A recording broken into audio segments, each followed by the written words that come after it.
I don't know. I kind of like the way the snowball sounds when it comes to like capturing the whole room. I feel like it does. It's not bad at capturing the room. Yeah, I think it's low and it doesn't have a lot of options. Well, I need something, to fix that, but yeah, because I talk quiet to begin with, so Yeti does better at that. Yeah, especially because you can put the Yeti like right up in your face. So now, technically, I can do that here with the snowball too, but I know, right? Make it soft AMSR. Yeah, just make it nice and sensual. Welcome to the Rektfast Club podcast. To the Rektfast Club podcast. We're gonna put on some good jams for you tonight, ladies. Get your panties wet and get y'all going.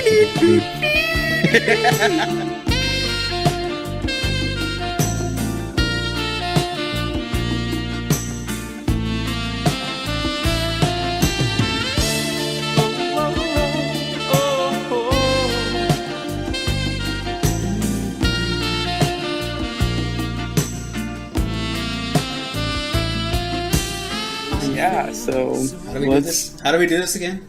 What is this? What are we doing? It's a podcast. It's a pod. Yeah, we do that every freaking time. It's okay. So we're back. It's the Rektfast Club podcast. We're back this time. The last time you heard from us is either sometime before Extra Life, or if you caught the pre-Extra Life stream, because I haven't put that up on YouTube. I should totally do that, or we should just leave it as a special episode. Then that's the last time you might have heard from us. But we're back. We got some stuff to talk about. Mainly a quick little discussion on pre-ordering games, early access games, and also funding projects on like Kickstarter and Indiegogo. Just a quick discussion on that. That's basically an offshoot of a discussion that we had ourselves on the Facebook Messenger when we were kind of just chatting it up about stuff.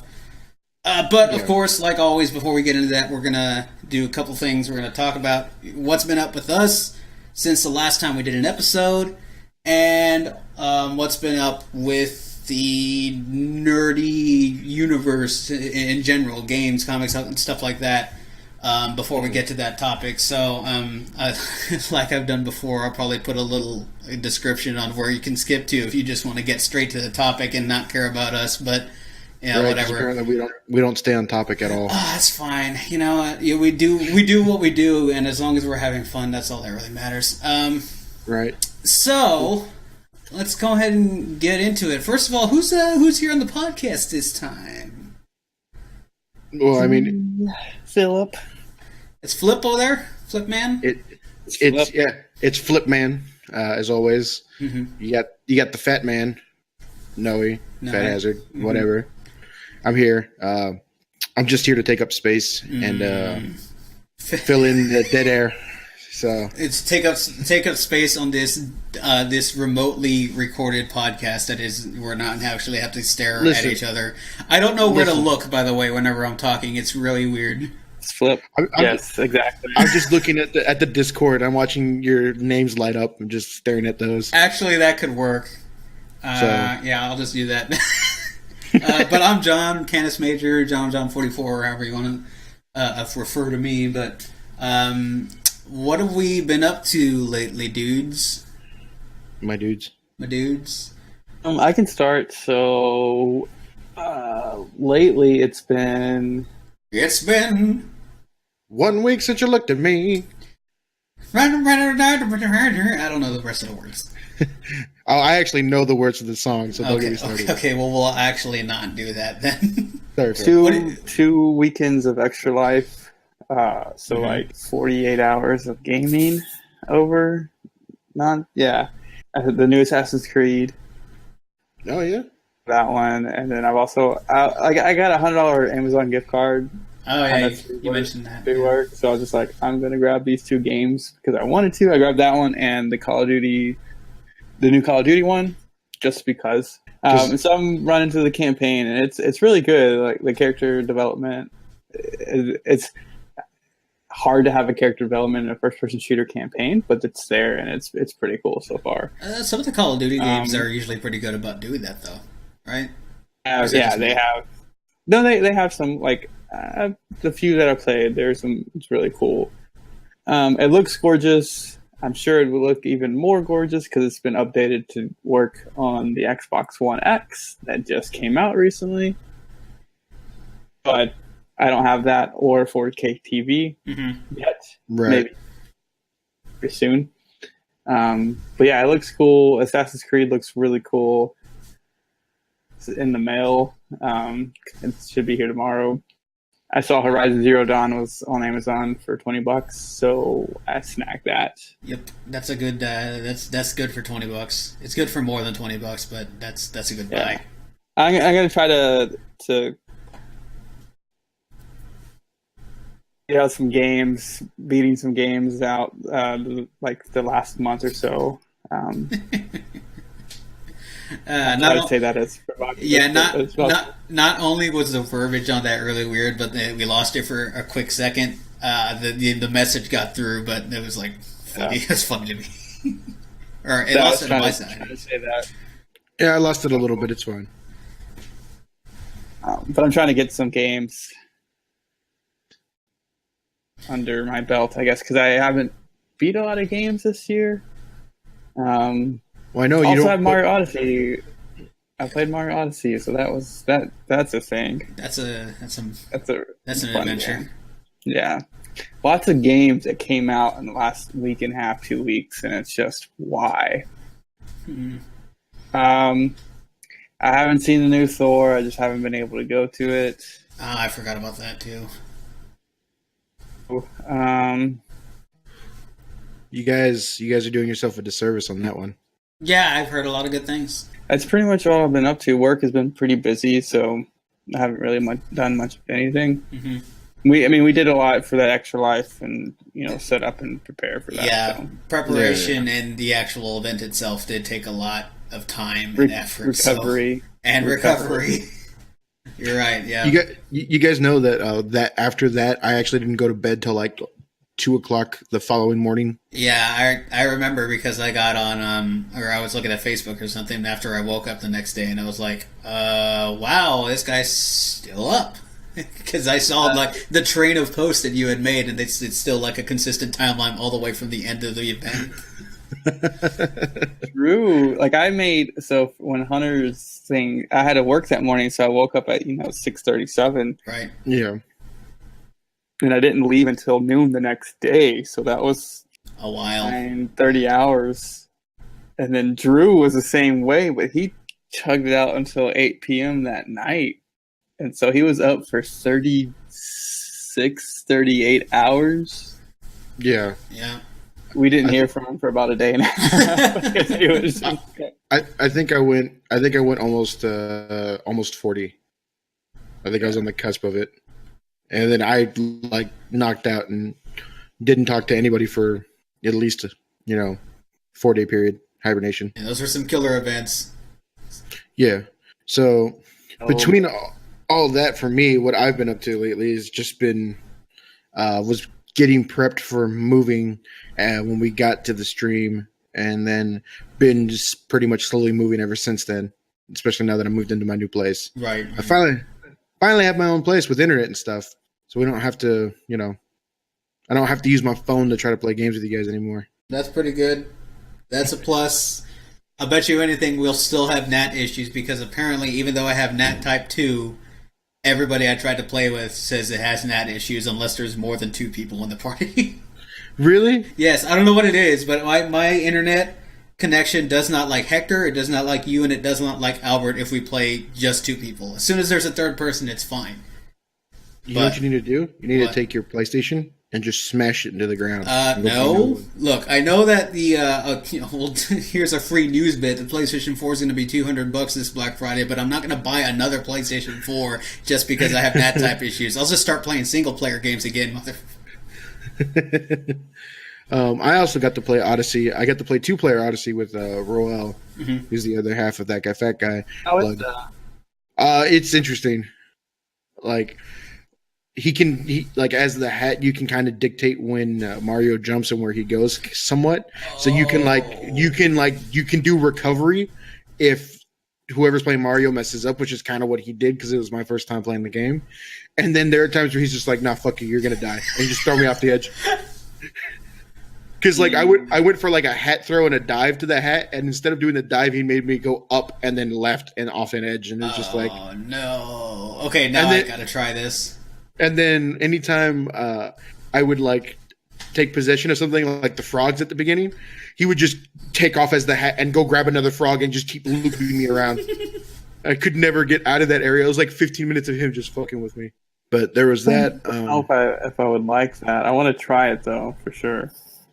But there is also season 2 of Stranger Things. If any of y'all have seen season 2 yet or watched Stranger Things, I don't know. But it was fantastic. That's something I pretty much binge watched when it came out. Yeah, I know a lot of people that just did it the opening night. Yeah, and a little bit of a weird thing. I really got into a baking show called The Great British Baking Show. Yeah, you were telling us. You were telling us about this, or you were actually watching. I was actually this watching it during Extra Life. Yeah. Yeah, and it's actually really, really wholesome and really fun. There's no like forced drama or anything. Everybody's there just to have a good time and compete. It's good. Makes me want to bake. That's fun. Yeah, but yeah, for the most part, I'm done with the move. There's still a few big things I got to get into my apartment, but other than that, I'm pretty much set. That's what I've been up to. That and work. Nice, fun times. Yeah, there's actually not a whole lot on. Oddly enough, all three of us don't have that much to talk about, even though it's the last time that we talked on a episode was like, depending on which episode you're talking about, either a month or like 2-3 weeks ago. But I don't have that much to talk about either, really, because during Extra Life was still the Overwatch Halloween event. That ran up through November 1st, and I was farming a lot on that. That actually did just about burn me out on the game until Overwatch League, or not Overwatch League, Overwatch World Cup happened. Some of the changes that they've done for how it streams, how it's presented, kind of got me back into it, and just by watching some of those games and picking up some of those strategies, I started to get back into the game again. So I'm actually trying to jump back into competitive. It's not going that well, but that's Overwatch is still happening for me. Mario Odyssey is a video game released by Nintendo on the Nintendo Switch in 2017. Yeah, that's a good game. Like, I kind of lost it, like, as soon as I started playing it, because it controls amazing, looks good, sounds pretty good. It's fun. There's not much else I can really say about that game, except it's fun. It's definitely a Game of the Year contender. I'll reserve my decision on whether or not it's a top choice once I actually beat it. I'm not that far in because there's so much to do. Yeah, and I get sidetracked so easy. I think like over 800 moons. No, don't tell me that, because I have like maybe 250. You only need like 500 to get the true ending and 200 to beat the game. True ending? No! Yeah. John, you're in for a long haul. Have fun. Oh, no. Why did you tell me this now? Okay, well, now that I know that, that's I'm going to have to go back and actually recapture things. The true fake ending? I don't know. True fake ending, yeah. Best ending, perfect ending, alternate A ending, alternate B route ending, or whatever. Yeah, that one's taken up quite a bit of time. For a little while, though, since it had so much to do, I almost hit a burnout on it really quickly. But I took a break from it for like a day and then came back strong as ever. So Overwatch is happening, Mario is happening, both of the Extra Life events happened. The video game was fun. It was quite an adventure. We had some technical difficulties, but got through it. The board game one also had some technical difficulties, but we got through it. Raised a lot of money to help the Bill Children's Medical Center here in Austin, so that's pretty cool. What else has gone on since then? I can't really think of much else. I realized I'm bad at Guilty Gear because I got that one for cheap on PSN, and I'm terrible at fighting games, but boy is it fun. And since it's made by and looks a lot like the Dragon Ball Fighters Z that's coming out next year. It's got me even more hyped for it, just because it's basically the same game, but just Dragon Ball. I can't really think of anything else that's been going on. The only other thing that I can say personally for me is, I work in customer service, and boy golly, do people get really petty over really little things, and it just wrestles my jimmies so bad. It makes me angry at the world. Oh well, I mean, people are entitled to say whatever they want, even if they're wrong. That's the entire point of our podcast. Because half the time we're either right or wrong, but whatever. It's just opinions, man. No. I guess I don't know. Is there anything else? Oh, I've actually gone ahead and decided to get back into X-Wing, not fully competitively, but I made like. You probably saw in the other chat there, but I made like 4 or 5 themed lists that are definitely not meta and will probably lose rather quickly to a meta list.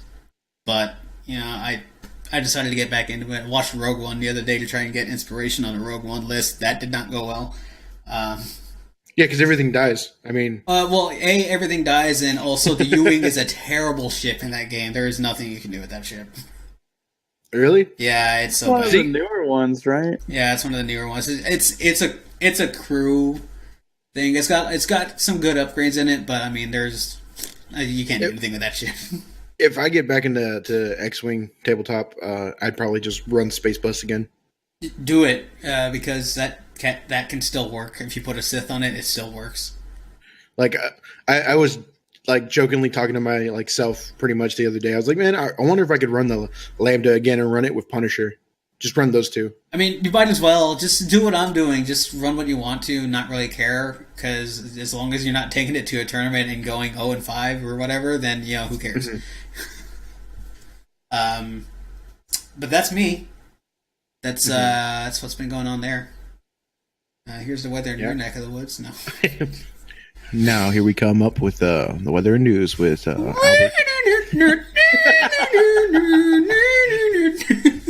Yeah. All right. So that's pretty much what we've been up to. Now we'll go into some newsy bits, stuff that's been happening lately. Well, let's talk about our extra life. Okay. More. Okay, Mr. Man. What you got? I've been participating in extra life for 5. I think this was our 5th year. I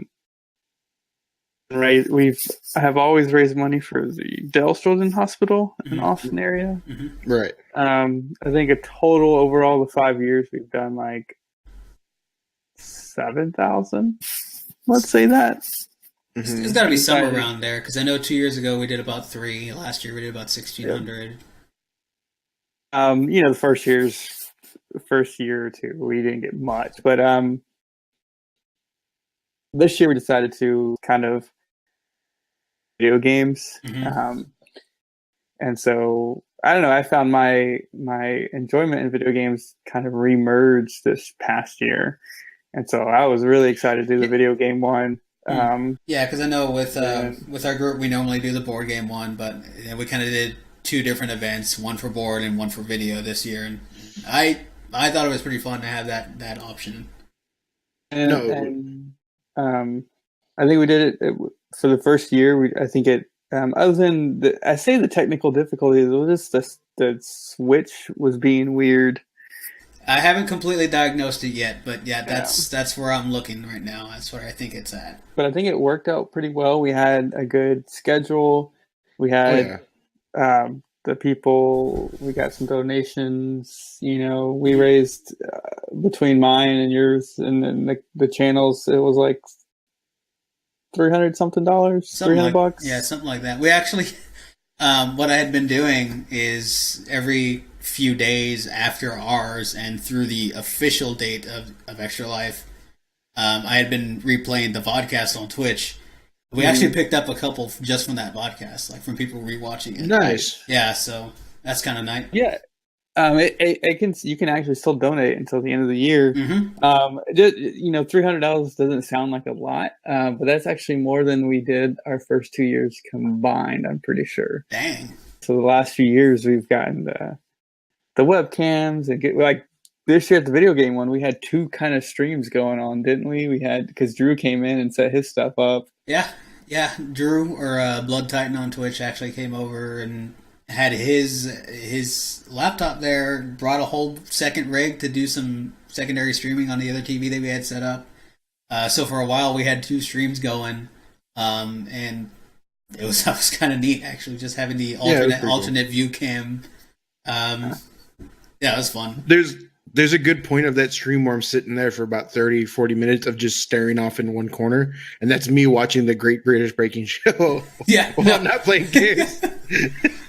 Yeah, I mean it was a good event. I think so as of the last time I checked it, I think it was yesterday, Extra Life this year has raised $9 million for the Children's Miracle Network of Hospitals, that's pretty good. They've had like every year it's gone up, and so it's awesome. Like I'm hoping they get 10 million. If you haven't donated, if you know someone, it doesn't have to be ours because it's going to go to helping kids. Yeah. Oh, I've already had some people on my Facebook tell me to go run off a bridge because I keep spamming them with the donation.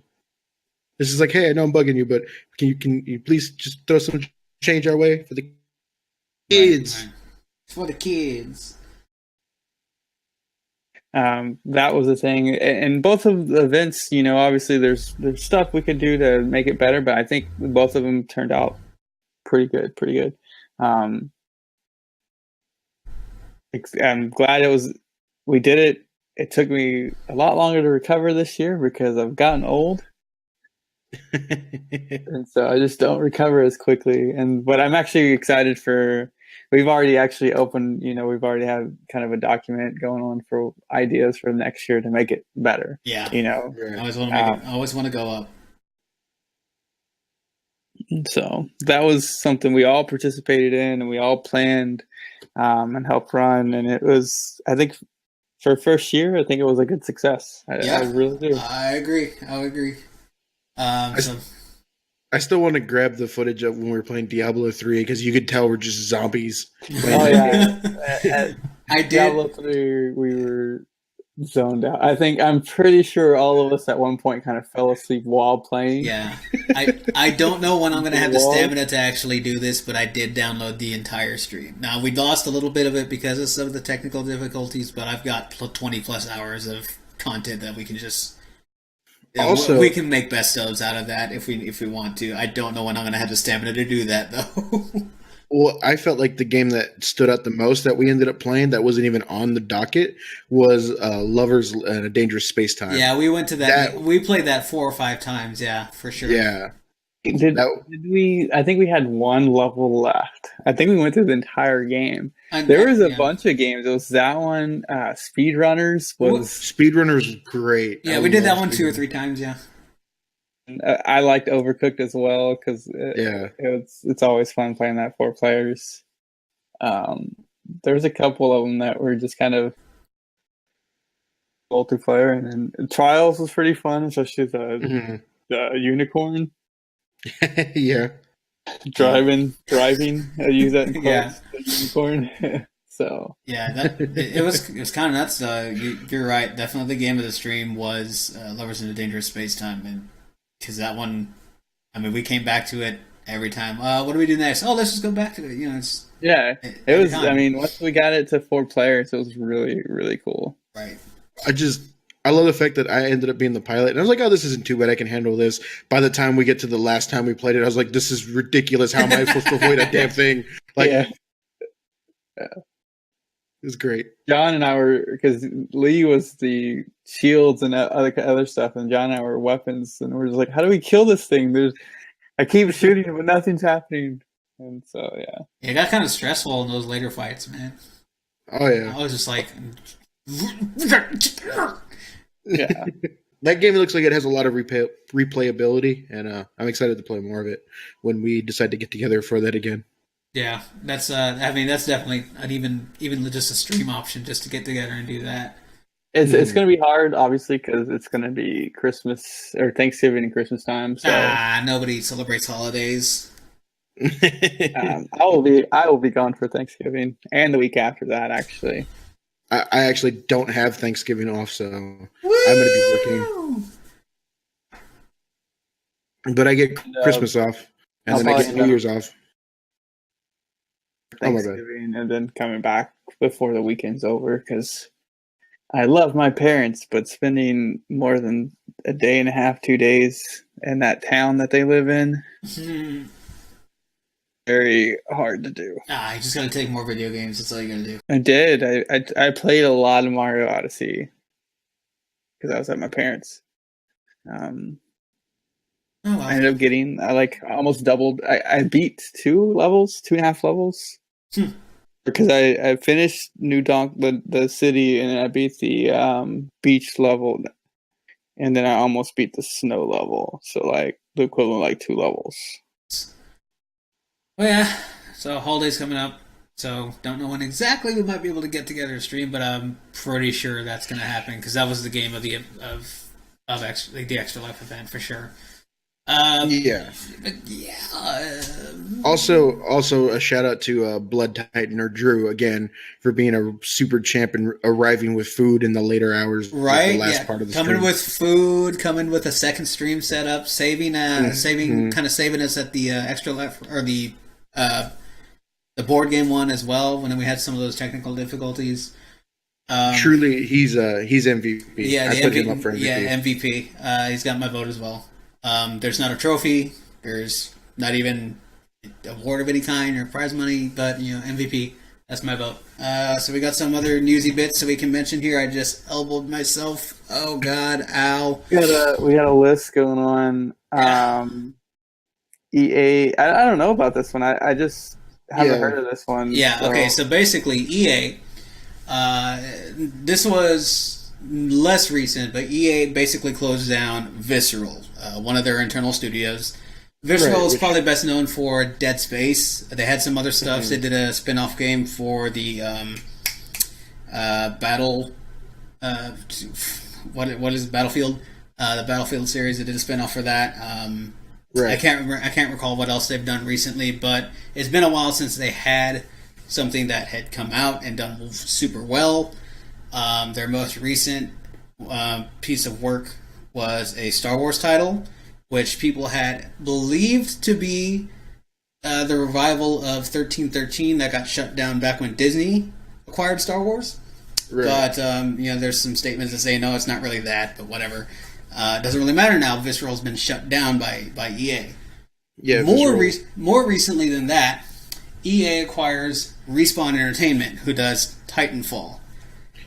And for the life of me, I can't imagine why Activision would let go of Respawn. Well, I'm not exactly sure either. I didn't know Respawn was under Activision. I know that Respawn had a publishing deal apparently with EA because all the Titanfall games came out under EA. But basically, maybe I have it wrong. I'm not sure either. Somebody else look into it. But so EA looked and basically picked up Respawn, who was basically the new hotness with Titanfall. It's not a huge seller, but it's definitely super popular, and it's something that they know because they're publishing it, so they know how well it's selling. It got released at a bad time. It really did. And they do have that issue.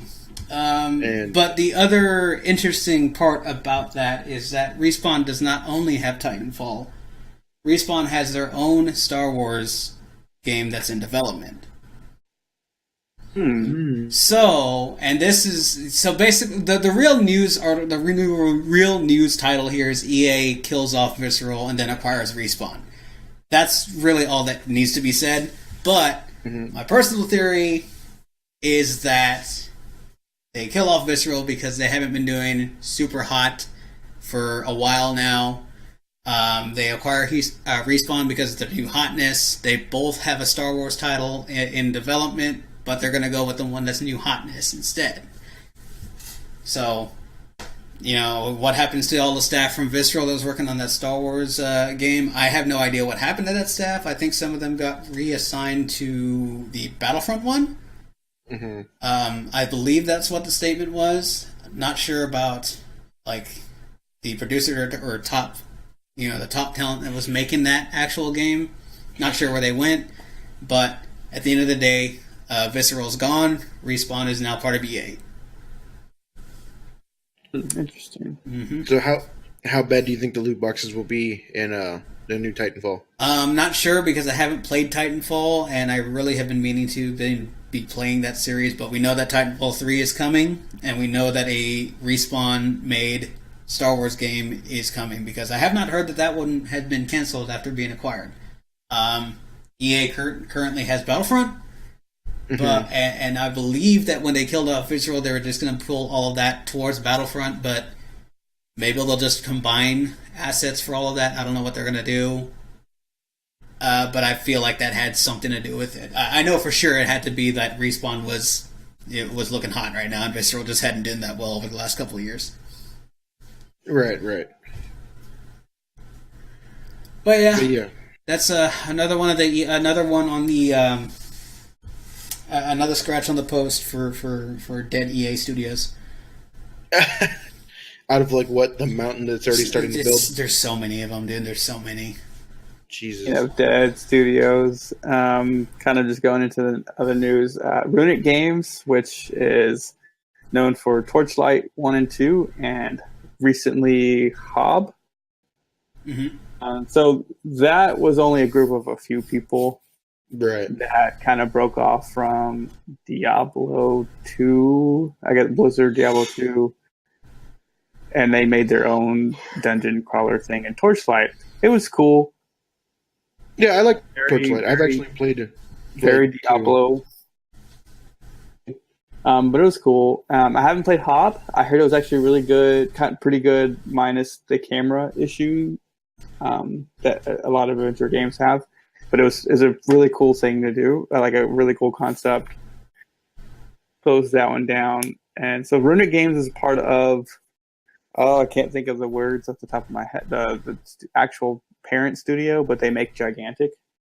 Right. Yeah, we were just talking about it, and yeah, I can't remember what it was. And I closed the article already. I was looking at it earlier, but essentially that same parent company also slimmed down the team from Gigantic. So I mean that whole group is just kind of slimming down, I guess. Yeah. So I mean, it sucks to see studios close because you obviously there's so many.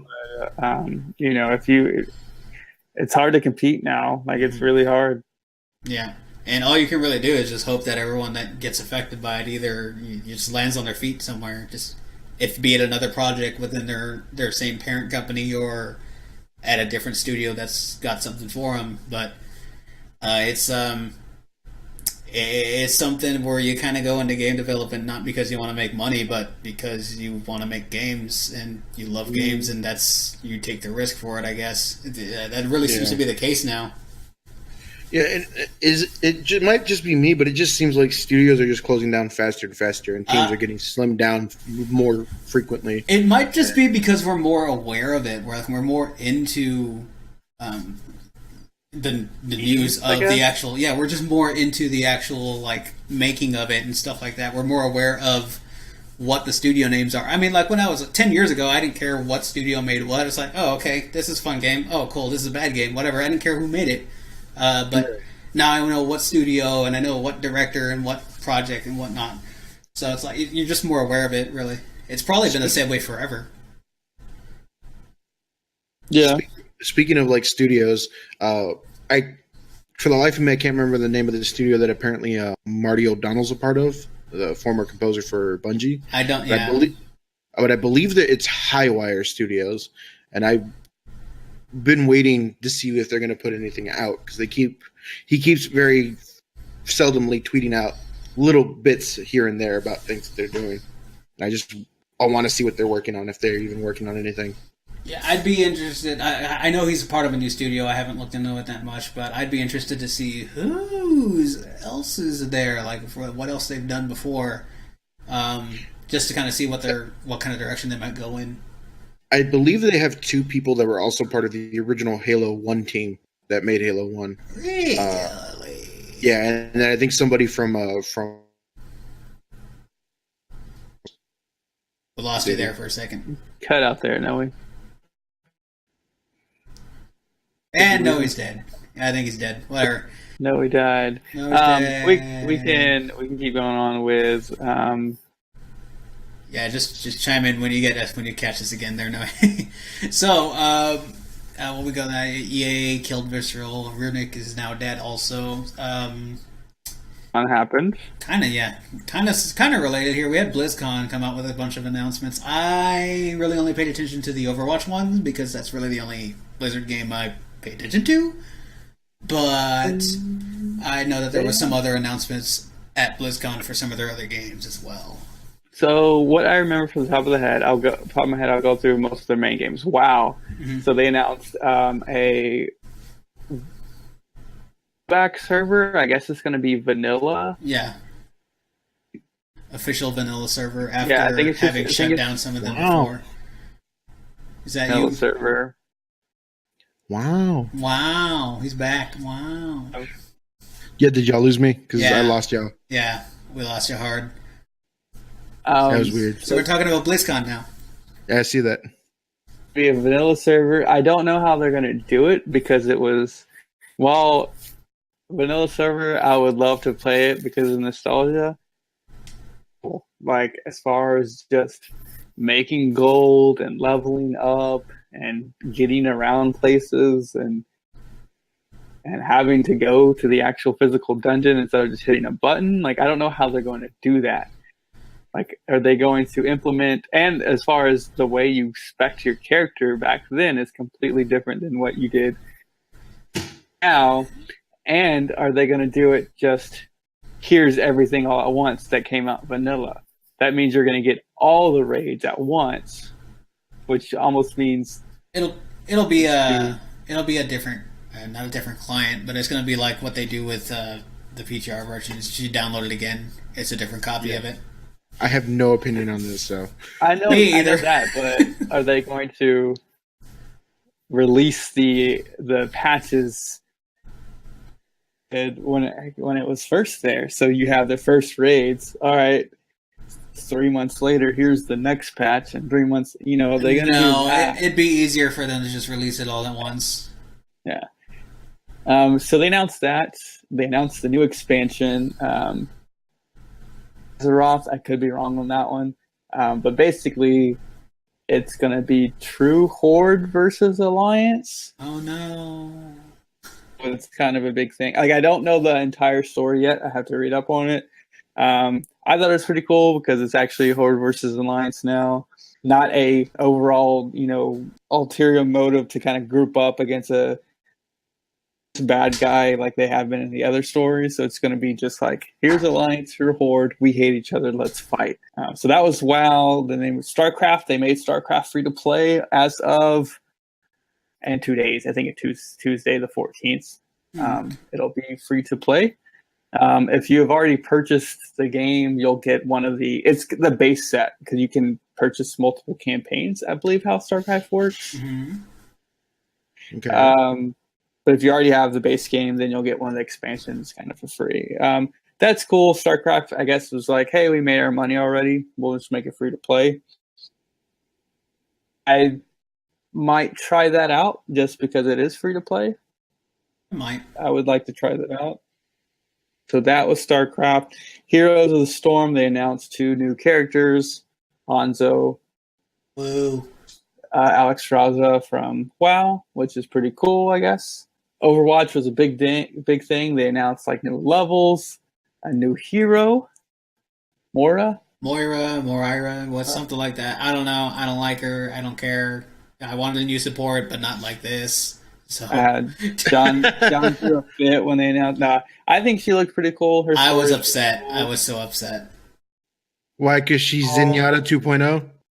No, because The actual reason I'm upset is that if she becomes meta, or if she gets super popular, all of my characters go away. All of them.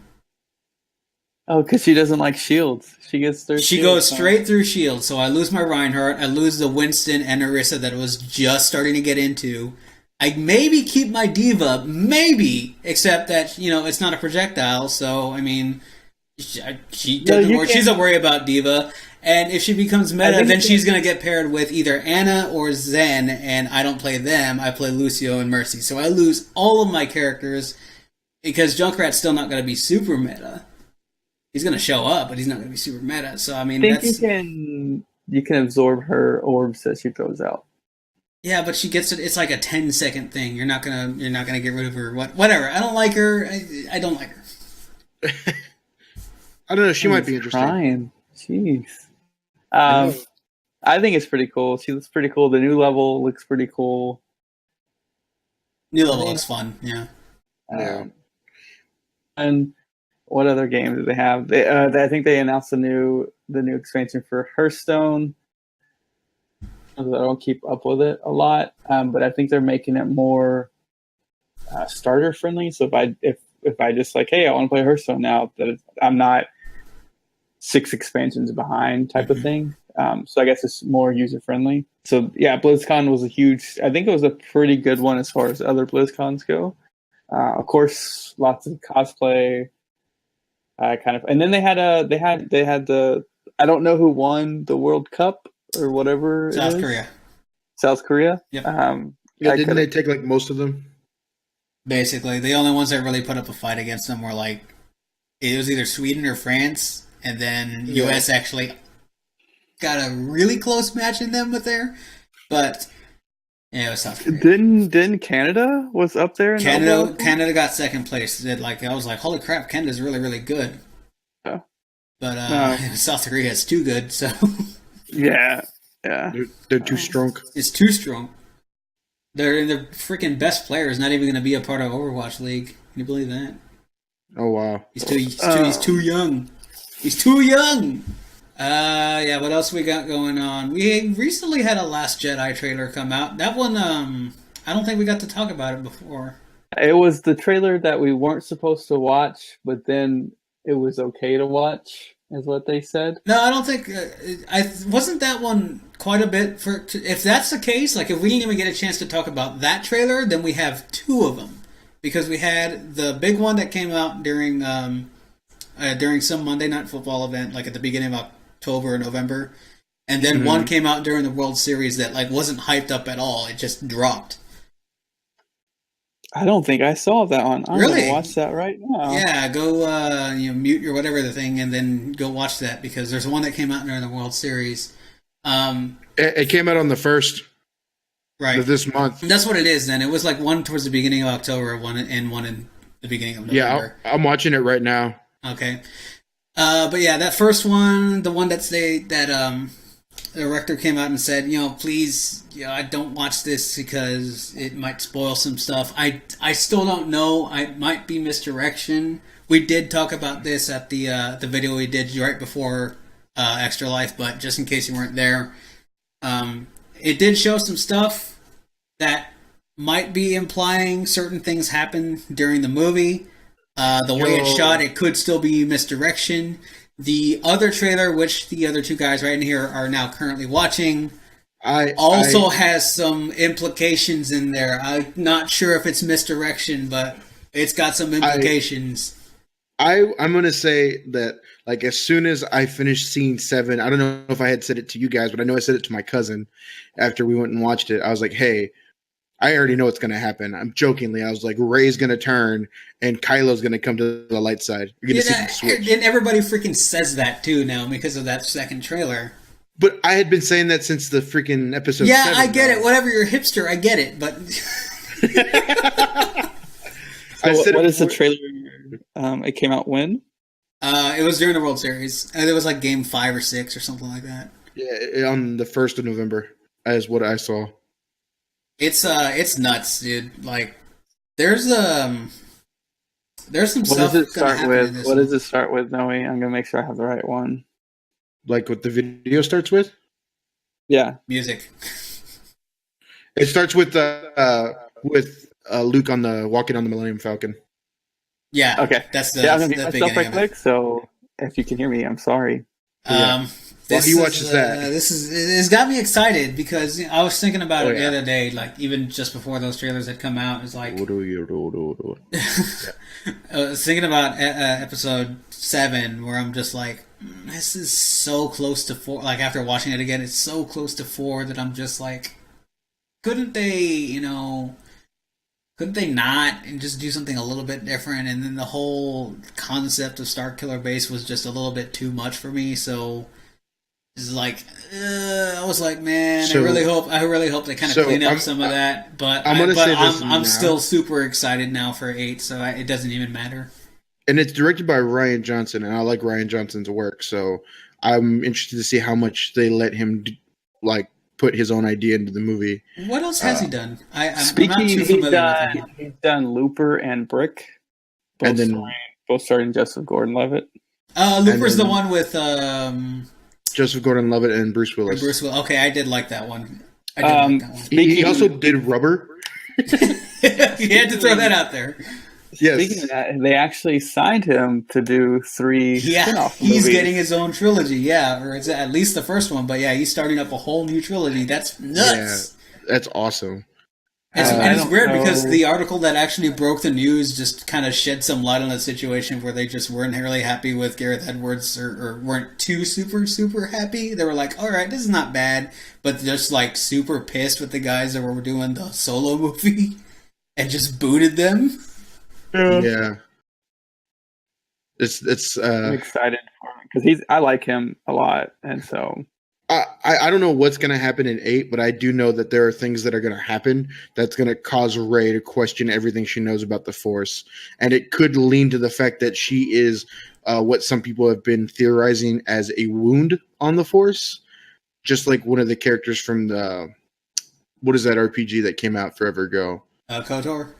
Or no, Old Republic? for Star Wars. Old Republic? The Old Republic. There's a character you follow the storyline of where she's a wound on the Force and she affects everybody around her, which is why, which could explain why Rey's a bit of a Mary Sue, because it's like learning how, it's like riding a bike again. She knew how to use the Force beforehand, and it's all just coming back to her. Well, it's very easy to just call the Force something that you call a Mary Sue just, oh no, it's just a Force user. They're just that good at stuff. It's very easy to just explain that away. Right. I don't have a huge problem with it. I wish it wasn't that way, kind of, for Rey, but it's fine. It's okay. If anything, her negative qualities is that she nerds out about stuff, and nerds are dumb, and we're nerds. We're dumb. Yeah, but I actually use that. It's going to cause her to change from the light to the dark, and I believe we're going to see the opposite happen to Kylo, and it's going to be because of what happens to Princess Leia. As interesting, I think that's what's good. Mm-hmm. You think that's what kind of the catalyst for that incident? It might be. It might be something to do with either with Princess Leia or his mom or something else. Maybe he gets it's the typical he gets tossed aside because Rey comes to the dark side and Snoke doesn't want him anymore. Now, that's a super cool concept that I hadn't heard of before, and now I'm contemplating as many negative things as I've heard about Old Republic, contemplating just jumping into it, but just for that concept, because that sounds super cool. Right. For me, myself, I'm just excited to have the possibility. I'd rather, instead of having the swap or the switcheroo there, I'm more excited to have the possibility of a Gray Force user in the S tier canon, in the movies, because we get Gray Force users in some of the old EU games, and we get them in some, to some effect, we get them in the Rebels show. Rebels had one, and some of the other even now canon stuff does have it, but for all intents and purposes, the movies are always the S tier stuff. They will trump any other inconsistency that comes from another canon source. So for it to show up in there, it'd be nice to have that. I want to have that. As opposed to, I'd rather have that than the switcheroo myself. But The closest thing we had to a gray Force user was Qui-Gon, I think, in the movies. Yeah, there's a lot of canon sources now pointing that he was like kind of that gray Force user. That's why I like Qui-Gon. Or there's something that's revealed to Rey that causes her to change, and she makes the change and joins Kylo. And then you see Finn and Poe possibly take up like the role of trying to become Jedi. Or even just Finn or Poe. No, but it's the end of the Jedi. Or it could be. You could just see two. Luke says it at the beginning of the first reveal trailer, and it's the title of the movie. Yeah, but it's the end of the Jedi. I don't know. It still could just be a ruse, John. That's what I'm saying. We don't know until we see it. Yeah, there's a lot of this that could straight up just be misdirection, so who knows? Last Jedi for a long time, so let's keep going. We already talked about Extra Life. Mario is we talked about Mario too. Mario is a video game made by Nintendo for the Nintendo Switch in 2017. I honestly did not think anything would come close to Breath of the Wild off for my game of the year. Mm-hmm. Mario Odyssey is making it. Dude, Mario Odyssey is good. It's really, really good. It controls amazing. Yeah, like I said earlier, I'll reserve my final judgment from once I actually complete the game and then play a little bit more of it, because that's what's going to happen anyways. By the time I got to New Donk City, I definitely had it very close to Zelda. I don't know if I still have it there. I still think Zelda's edging it out, and to some extent, I even think it's still fighting Persona 5 for me. But yeah, it's really, really good. This year is so good. Yeah, this year is really good. And now you know how we did that podcast of good gaming years? Yeah. Yeah, we're gonna have to do it again at the end of this year. Once we have a final verdict on everything that released this year, we're actually gonna have to put it up as a this versus 98 or this versus every other year, because it's strong. I personally have 4 contenders for my game of the year. I've never had that many, and some other people might even have more than that. I still need to play Persona and Nier. Please do, because you have my copies, and I'm almost wanting a replay. So please play them. Persona's going to take you forever, but at least get through Nier. But honestly, Assassin's Creed Origins completely different than the other Assassin's Creed right now, and I'm digging it. It's more. People have told me it plays a lot more like Far Cry, which is not a bad thing. I haven't heard that. I've heard a lot of good things about this one, though. Like, it's really reinvigorating the franchise. It's not. It's more RPG heavy. I feel like it plays in Far Cry in the sense that you have like 3 trees you can spend ability points in. But other Assassin's Creed had that as well. It's so big. There's not just animations as far as the combat goes. There's actually like hitboxes, and the combat's pretty hard. It's different, and so it's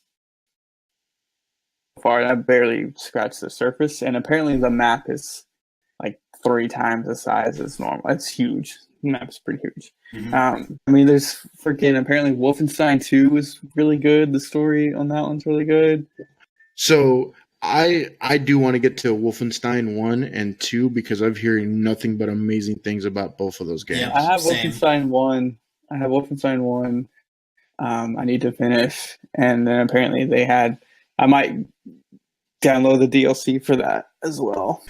Okay, so the next thing we have listed here is, and I don't really particularly care about this game, it just doesn't interest me that much, but it's kind of interesting to have who they added in. Injustice 2 just got a new DLC group that's coming their way. It includes, I believe, if I saw this right, the Enchantress, the Atom, and the Ninja Turtles. Yep. The Turtles have come to Injustice 2 to fight your other comic book hero friends and everything. That's cool. I wanted to play Injustice 2 because it looks I don't. But I don't really play a lot of fighting games. Yeah, this is one of those games that even people that like don't play fighting games probably pick up because like, oh, look at all the comic characters in it, and I know that it sells particularly for that reason. But it's kind of interesting and weird, and also cool to see the Ninja Turtles coming into the video game. It's just like, oh yeah, let's just put the Ninja Turtles in there. Why not? Especially because it's primarily DC characters, so it just kind of felt left field. But they've had some crossovers before, right? Yeah, they've crossed over with like Batman recently. I didn't know that. Yeah, are they actually DC, or have they just had crossover and been? They've just had crossovers. That's what I figured. They're getting really chummy with each other. Oh, okay. Well, that's super cool. Apparently, I lost you guys for like a good 30 seconds there. That's all right. Well, long story short, Turtles and Injustice 2, and people are upset because they wanted Spawn, even though Spawn's not DC. Spawn is not DC, and Spawn will not show up on there because DC and Image have issues. Yeah, when do we get an Image fighting game? I want to see Spawn versus Monstrous Girl, whose name I forgot. The one that looks like Farrah.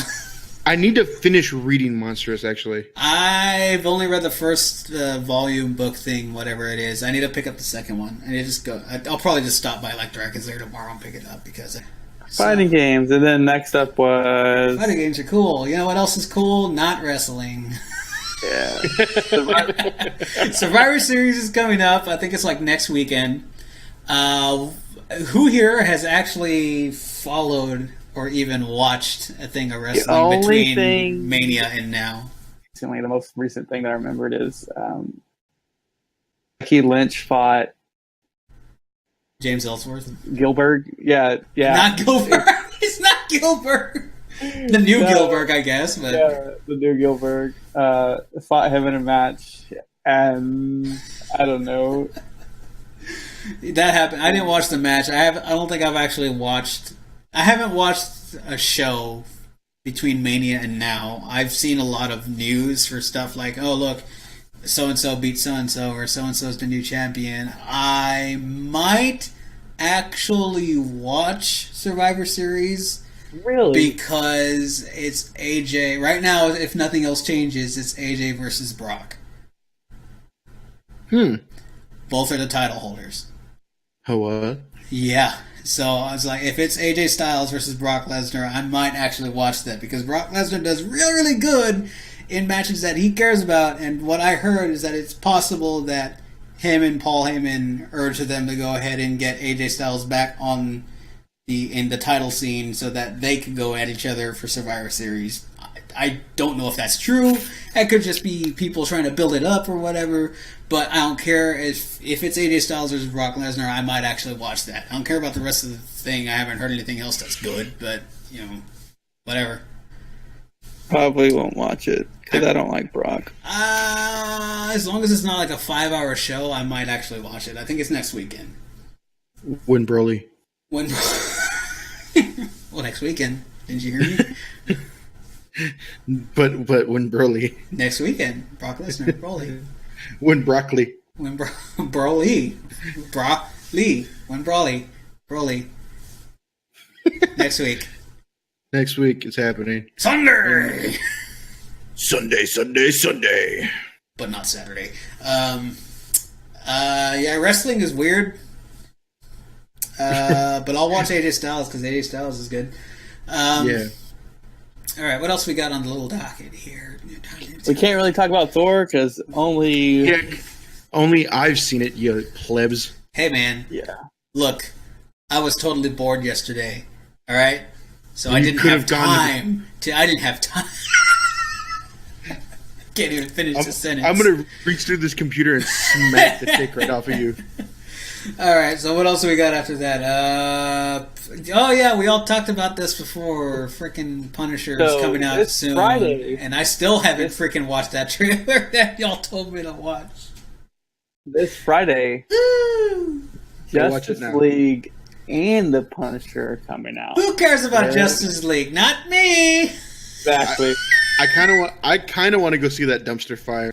Because it's going to be a dumpster fire. All the early looks are really bad right now. The CGI just does not look great. The thing doesn't look great. Nothing about it looks great. I just, Jesus. I guess Wonder Woman was the peak, huh? Yeah. That's I about think it.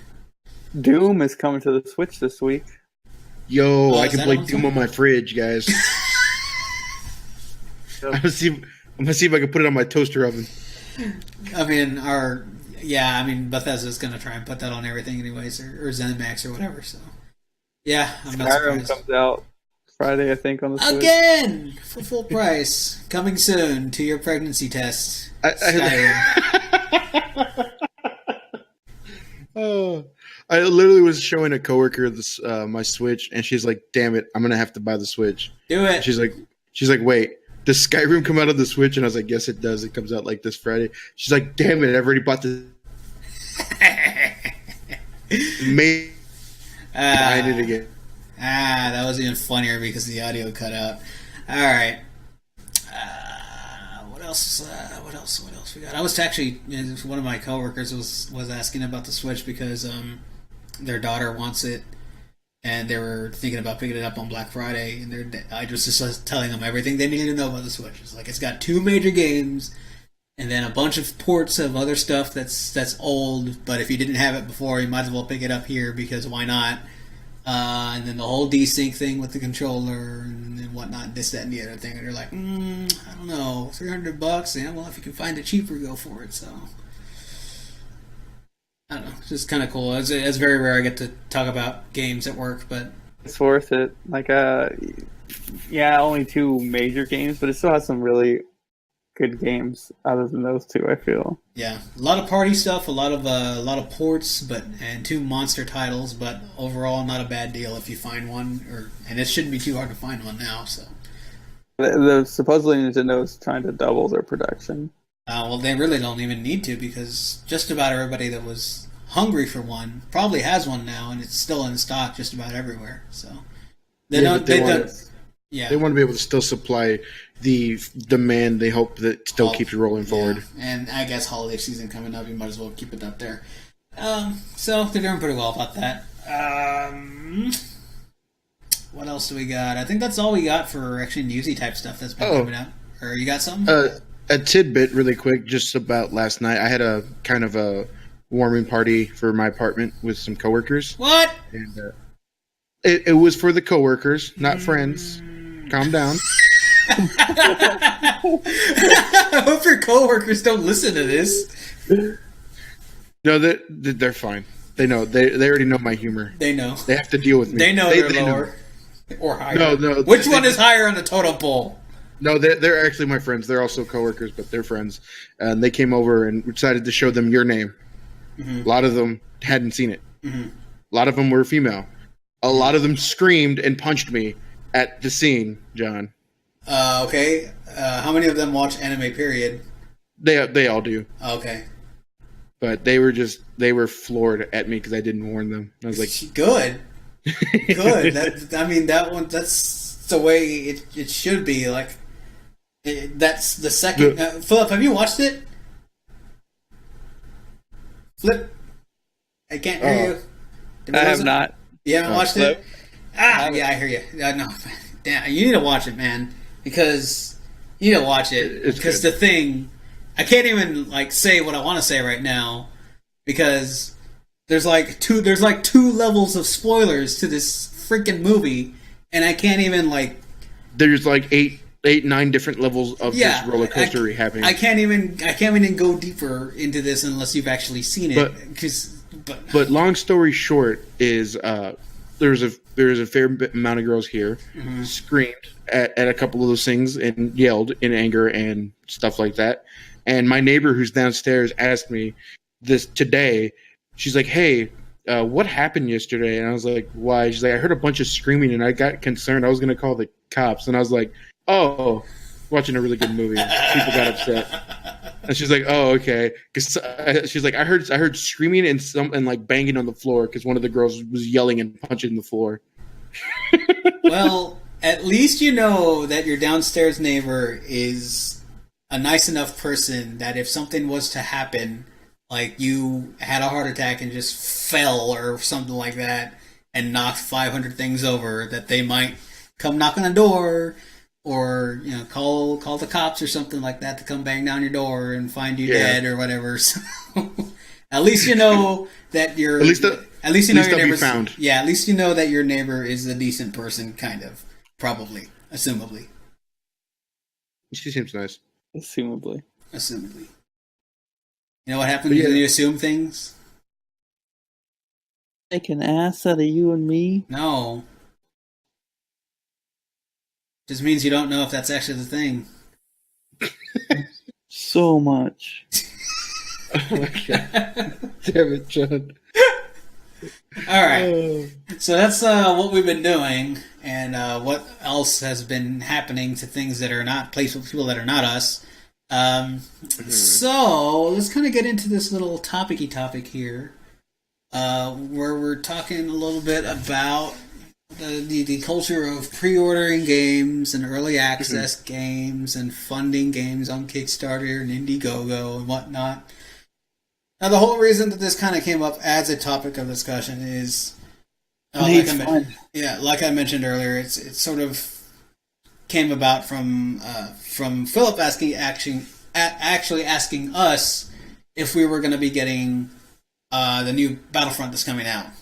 And my response, because just about everybody in our friend group is either they have pre-ordered it or they're not going to get it for X reason or another. And my response is that I'm not going to get it unless I'm not going to get it new, at least, so I might get it used because I don't want to give money to EA. And that's a whole different topic because I don't like EA. That's a whole different thing we can talk about some other time.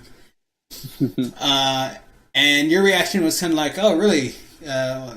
That's interesting. And I was like, yep. I don't give money to EA, and I don't pre-order games. And then that kind of kicked off a short discussion as well. Yeah, pretty much. And basically, my stance, which has very few exceptions, is that I don't pre-order games, I don't do early access, and I never fund anything on Kickstarter. I never fund, I never early access, I never pre-order. Basically for all the same reason, which is I'm not going to give you my money until the thing is done and in my hands. It's just like, that's essentially what it is. For pre-ordering, I'm not going to give you the money for a product that I don't know if I'm going to like, 6 months before I even have it in my hands or can touch it or can play with it or have demoed it. Early access, your thing's not done yet. Don't ask me for money. But John, Kickstarter is just how like, are they going to get the game made if they don't get more money? It's the same thing here for Kickstarter or for Indiegogo. It's like, as a consumer, it's really not it is not my responsibility to fund the development of your product. And that's my personal stance. I mean, you can agree or disagree with me all you want. That's just where I'm coming from. It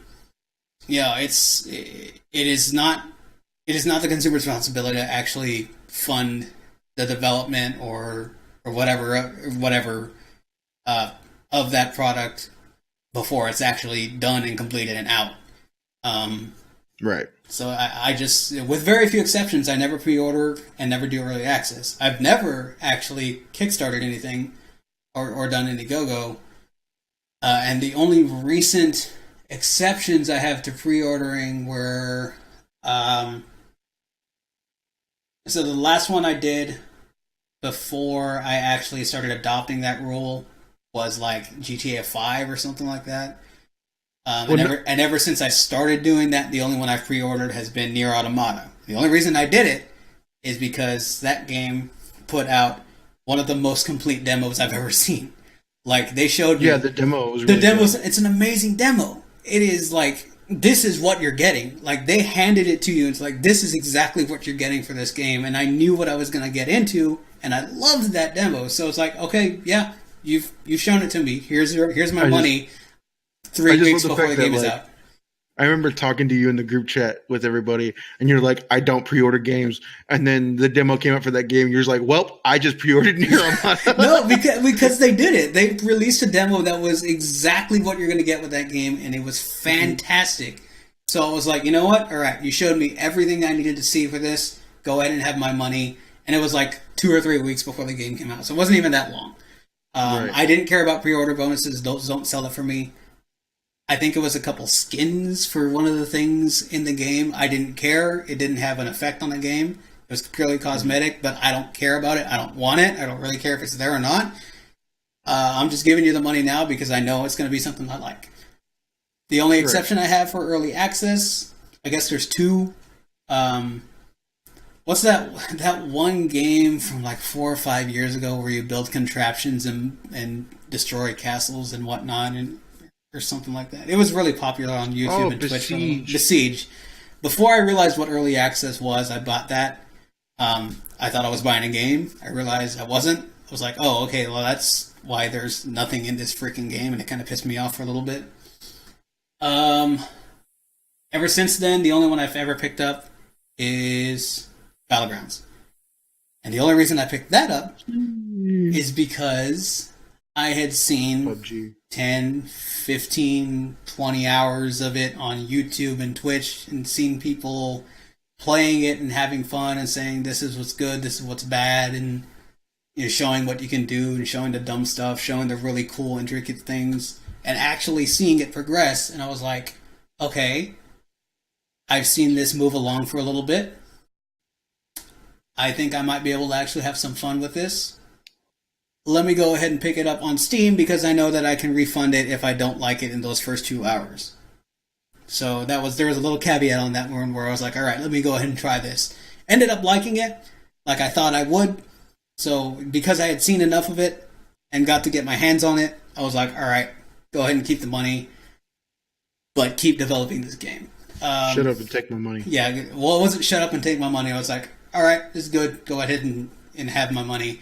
The shut up and take my money was the Nier Automata one. But yeah, I've never found the exception for a Kickstarter or for an Indiegogo. I've never funded anything because it's just I don't feel like it's my job to fund the development of the thing, and that's just my stance. I don't know how y'all might feel about either one of those things. Even if the funding of said like development of that guarantees you like a copy of that game, like even if you don't like it, you can always turn around and just sell it for the same price. What do you mean? Like if you when you Kickstarter, you actually get it for cheaper. Yeah, right. Than MSRP. Okay, so well, and in that instance, to me at least, it kind of seems like it's just here's a pre-order bonus of just getting it for a lower price or something like that. And it's just like it's not enough for me because another aspect of, or one of the main things I don't pre-order for is I don't know if I'm going to like this thing. You get when you kickstart something, you get early access, or not early access. You get it for usually cheaper, and you also get it typically earlier. And you also get Kickstarter exclusives, which are kind of like stretch goals. Yeah, and that will determine depending on whose Kickstarter you're funding on whether you're.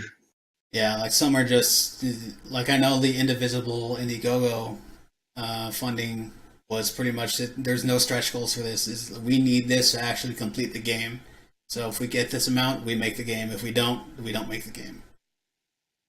That's sketchy because Indiegogo is you can make it where it's a goal, you still get the money. Well, they ended up getting the funding anyway, so they're in development for it. But that one was literally raise the money to fund the development of the game. And they had a working demo for it that kind of showed you what was going on, which I respected as well. And is why I was on the fence about maybe putting in for it, but it was like a 3-year dev cycle, so I was like, I don't know, so I just never put into it. Pre-order because I've been burned with getting games on time before, like yeah, because you pre-order on Amazon, right? Sometimes, not just that, but I started pre-ordering a lot more when Fire Emblem Awakening came out, and I couldn't find it anywhere. Nowhere. First day, but I came back, and I was like, it shouldn't be sold out that many places. everywhere was sold out. And I was like, what the hell? And I didn't go. And Marcus was sold out. Actually, it might have been before I moved here. But it was sold out everywhere. And I couldn't find it. And people were saying, oh, we won't get another. There was a shortage, basically. Mm-hmm. And I'm not saying me pre-ordering it would have prevented that, because it still could have been shortage, but it could have helped almost prevent it. And usually when you pre-order, it doesn't. You either get the game or it ships. Mm-hmm. I like to pre-order, and I don't pre-order just any game. It's like I pre-order games I know that I will most likely. I don't say will enjoy, because it's that this game is not going to be as good as you want. Mm-hmm. But I'll pre-order Zelda, and I pre-ordered the Mario. I was in scene gameplay. I was like, I'm going to enjoy that enough to want me a pre-order. Yeah. And I'll pre-order some games coming out too. Yeah, the fear of getting burned, the fear on getting burned of stuff is another reason that I haven't done for a while. Like, one example that I know I wanted to pre-order because I knew I thought I was going to like that game was Shadow of Mordor, and I did kind of like that game. I just didn't like it as much as I thought I would. So I could have felt a little like, especially because I would have ended up pre-ordering it for the 360, because at the time that's all I had, and that was an unplayable version. So I would have been pissed had I done that. We can actually make another topic about games that we got burned on. We could, but early access. I don't. Unless it's free, like what they did with Splatoon and ARMS. But that's not even early access. That's just a demo. The whole concept of early access is paying to get into a demo, which is what upsets me. I'm not a big fan of that. And a lot of times it's not. It's if you pre-order a certain edition, like the early access. But it is a very easy way to make more money, because all you have to do is here's 10 cosmetics that you can get that are only available for you if you pre-order it, and you get access to the game at this time. They don't have to do anything extra except have their servers up a little bit before, and they can make more money selling the same exact thing. I don't like it, but it's an easy way. It's a marketing tool, and I think it's smart. It's a smart marketing tool as long as it gives the consumer something they feel justified have, like, paying that extra for. Like, you see a lot of what you can't argue that though, because what you find justifiable is different than what I find justifiable. Exactly. I don't think it is, but enough people do it that they're going to keep doing it, and everybody's doing it now. As you can see, there's pre-order the standard edition, pre-order the gold edition, or pre-order the legendary exclusive edition. Sometimes you get a special. Like I wanted to pre-order the Zelda Masters edition and get the book and the statue and all that stuff, but I didn't make it in time because but that seems worth it though. And then there's this the early access, and you get this and you get this. Mm-hmm. And then there's the legendary, which is kind of a statue or something. I don't go for when I pre-order, it's usually just the basic edition. I might start doing it now that I have more space to collect all that stuff. Mm-hmm. When I was pre-ordering games, I just didn't have enough room to collect a lot of stuff. I wish I would go back and some of the things I would have pre-ordered Skyrim because they had a statue, a fucking dragon-born statue, or something like that. It was really badass. Pre-ordering I think I like to pre-order. I just get it launch day because there's been stuff that's happened, but it's a better guarantee to get it launch day. I don't know if it's an issue anymore though, because almost everything is available digital now, and I personally don't remember the last time that I ran into an instance where the game was not available on launch day, that it sold out. I think it's usually shortages that happen, like shipping stuff, and so that Fire Emblem Awakening, I didn't pre-order it, couldn't find it. I ended up buying it digital because I was like, I want to play it right now. But that's also a franchise that I kind of supported until recently.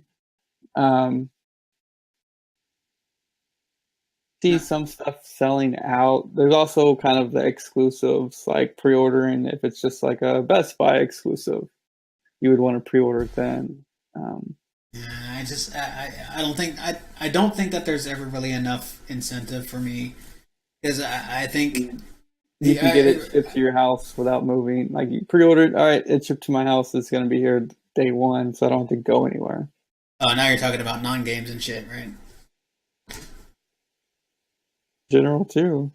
Yeah, I don't know. It's just like, for pre-ordering for me is just, what else do I get out? If there's something that I know is going to be short supply, say like Amiibos or something like that, and there's one that I really, really want, yeah, of course I'm going to do that. But like for games, it's I very rarely, personally, I don't run into any instances where the game I want is not available on day one physically, and even if it was, at least I can get it digitally. So it's just that incentive is not there for me. There's not a like, and in a sense, I don't pre-order stuff unless I'm just like, I want to make sure this is there when I get home off of work, and I just run and pick it up. I pre-order because of that. I don't really pre-order for the early access and stuff, and so that was, I agree with you. I think the pre-ordering is fine when you have something, like I said, that makes you feel justified for your purchase. Because like you have people who are collectors, so if you're getting like the art book and stuff that has like exclusive stuff in it, and then a statue or a figure nicely detailed, like you can make a pre-order worth it, and they can still make their money. But you get a lot of instances like with the limited edition for like Destiny 2, they don't really give you a whole lot in it. It's just a bunch of crap for the extra money you put down for it. Yeah, and it's nice to always have that option. And then, of course, for every individual, I mean, you're going to value something a little bit differently. Like, I do like art books. Yeah. I like having the extra collectibles and stuff like that. If I can get them with the normal version without having to pre-order, that'd be awesome. I just sometimes the fear of that game not delivering or something like that is sometimes enough to just dissuade me from doing it. And I don't know. Like for Dark Souls 2, I think they charge like an extra, I think it was like maybe $10 or $20 for you to get the Steelbook edition, and it came with the soundtrack. That's it. So you're essentially kind of putting money down to have the soundtrack on CD. And $20 is a little bit much for a Steelbook and a soundtrack, especially when you consider that I got regular retail value Persona 5 Steelbook and regular retail value Dark Souls 3 with the soundtrack. So it was like... Right. And that's probably why they made that change, because, yeah. Yeah. Now, as far as your thing on you don't back Kickstarter, really do video games, because that's a... There's always the fear that there's never the guarantee that that thing is actually going to get made or completed or done or released or anything like that, and it's you run into that risk, which is right, but often enough to... And it's hard too, because I guess I haven't been in the video game, like I haven't looked at video game Kickstarter. Now I looked at and actually play tested a lot of that stuff, like that people were on Kickstarter and everything. Tested several games that weren't out, and then they Kickstarted successfully, made it, and all that stuff. There's several things to do Kickstarter. There's just, hey, we know we have the audience for this, and we can probably make it without having a Kickstarter, but we want some stuff to it, so we just Kickstart it. or like brand new company or brand new stuff. Yeah, it's kind of weird giving people a lot of money at the beginning before something's made. Sometimes also they have prototypes and they have the basics of the game already made, especially board games. You look at the video and it's like, here's obviously components are usually not final, but here's the game, here's the mechanics, here's a playthrough. And I watched that and like I'll watch it a few times. I'll watch other people who've maybe tested it a few times, like, that looks like a cool game. Depending on the price of it, I might kickstart it. Or that looks cool. I can't really get full price. Give them $1 because you still want to help them out, because a lot of board game companies, they're smaller companies in general. Burned on board games, again, because it's have the game almost completely made except for just the components, which is the main thing.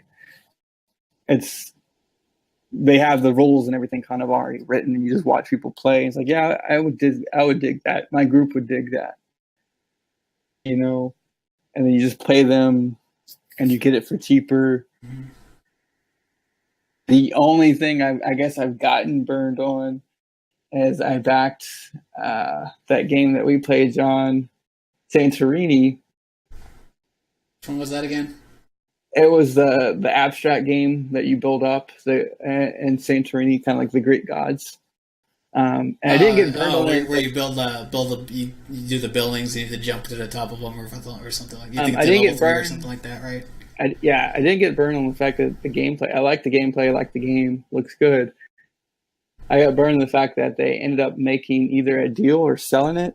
So now it's at Target for $30, and so incentive of backing it, because I think I backed it at either 30 or 35, maybe even more than the $30.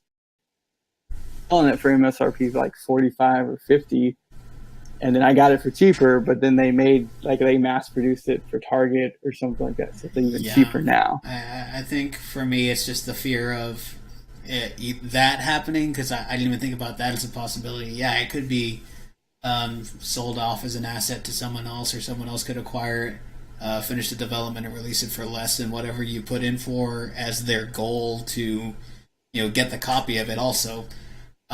Or it might not be completed, or they might just take the money and run, or whatever. It's the fear of that, and then also just me thinking that it's not my responsibility to fund the development of it. It's my responsibility to give you the money if I like it after it's done and produced and made. And that's where you get their money back. And it's just for me, that's my stance on it. And I know that can seem wrong or cruel, but it's just like I don't fund the development. I refund you for your development. It's like that's kind of how I see it. And I see that more in the video game, because that costs more in the development. Like in the board game, this is on Kickstarter. It's more the cost of producing it than it is developing it. Production costs, and maybe even more like extra stuff, because you don't go to Kickstarter with a board game that's not fully developed. Right. A thing or two. Yeah. But it's like, here's my game, here are the rules. I just need some money to produce the components and get it out. Yeah, that's what I don't like, is when you run into one of those where it's just the idea and they have nothing to show, and it's like you're getting nothing. And also with video games, it's just they're also in a completely weird area where studios don't want to take too big of risk with new IPs. Yeah. Because it's been historically shown that they don't do as well as established franchises. So you have smaller studios that want to put their game out, but none of the studios will pick them up, so they have to turn to crowdfunding. And in that, if you think about it in that light, you can kind of understand why some people or some smaller studios would do that. Yeah, and it's the interesting thing is a lot of them, what they do is that crowdfunding is mostly to show a publisher that, hey, looks, people are interested in this. All right, cool. Here's the rest of your money. So it's mostly like you meeting it halfway. For some of the indie dev games that are out there that go that route. Right. So it's still kind of weird, because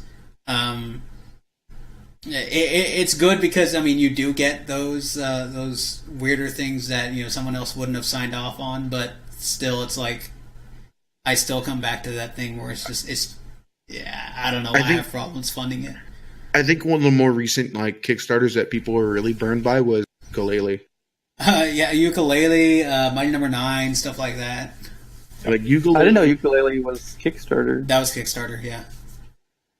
I thought about funding it too, and then I was like, yeah, Hector actually gave me the exact reason I needed not to fund it, and it's just like, why that genre is dated, and it has nowhere else to go. So it's just like you're purely going to be playing a nostalgia piece, and I was like, you know what, you're right. That's all it would be. So I didn't fund it, and that's what it ended up being.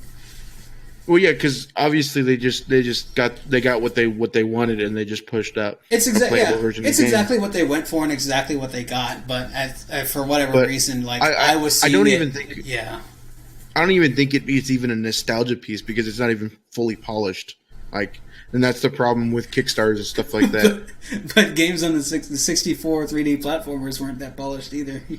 No, but like you could tell that they just stopped caring about certain areas because the textures aren't as nice, and they're just broken. There's some minor broken mechanics in the game. Oh, we didn't get the right stretch goal. Apparently, but it's stuff like that makes people wary, and I understand like why you're wary. Like I don't even crowdfund or pre-order anymore either. Like you know what my philosophy is. I go a step below what you do, John. He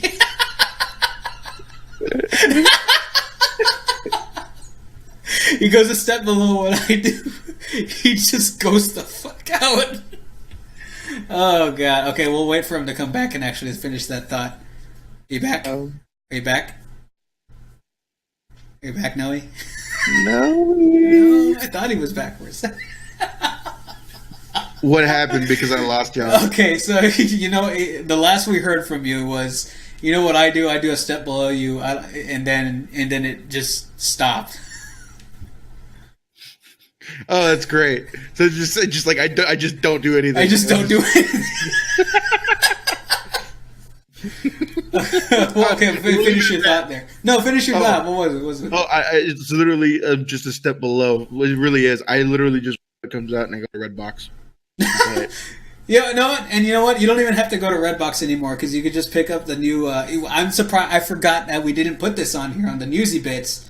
But the whole GameStop thing now, the new rental program. Oh yeah, they're doing the new rental program. So I don't like GameStop. I don't buy my games. I don't give them money anymore because I don't like GameStop. Which is fair.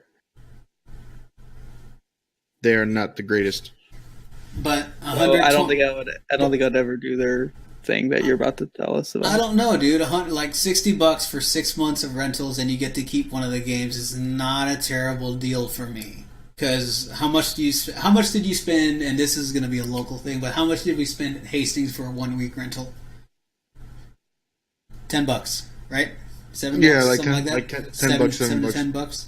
Redbox is what, $2 a night? I haven't rented a game in forever. Yeah, Redbox I think is about $2 a night or something like that. This is $60 for 6 months, which is $10 for a month, which is $250 for a week.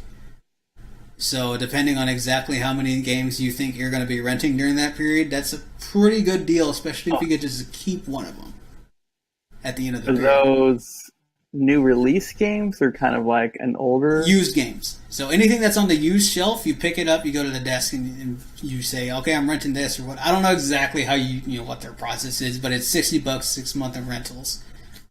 Keep one at the end of the period. It's not a bad deal, really, if you ask me. It's especially good for anyone that streams or does Let's Play channels.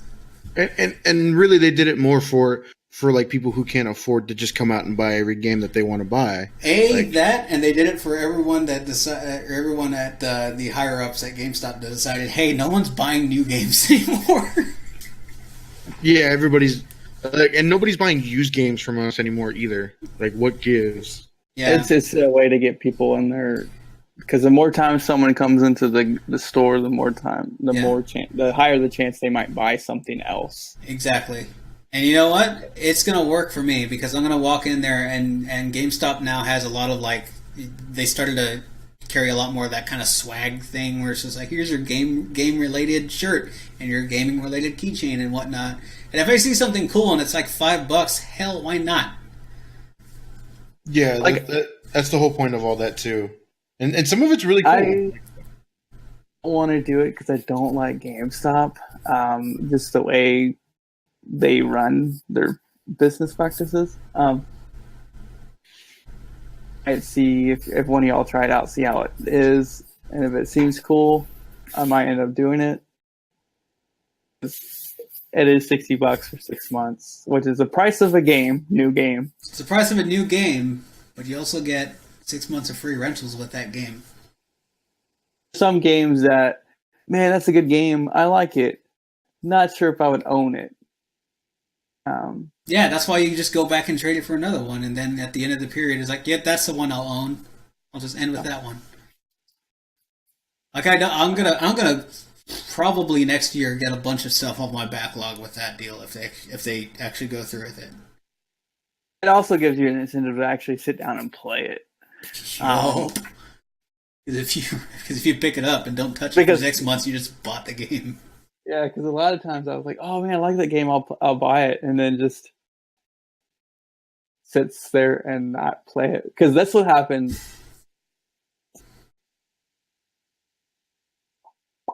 Fallout 4,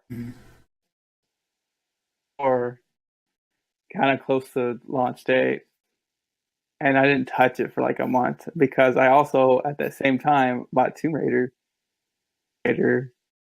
And I was like, well, I like the first one. Let me try this one out, first.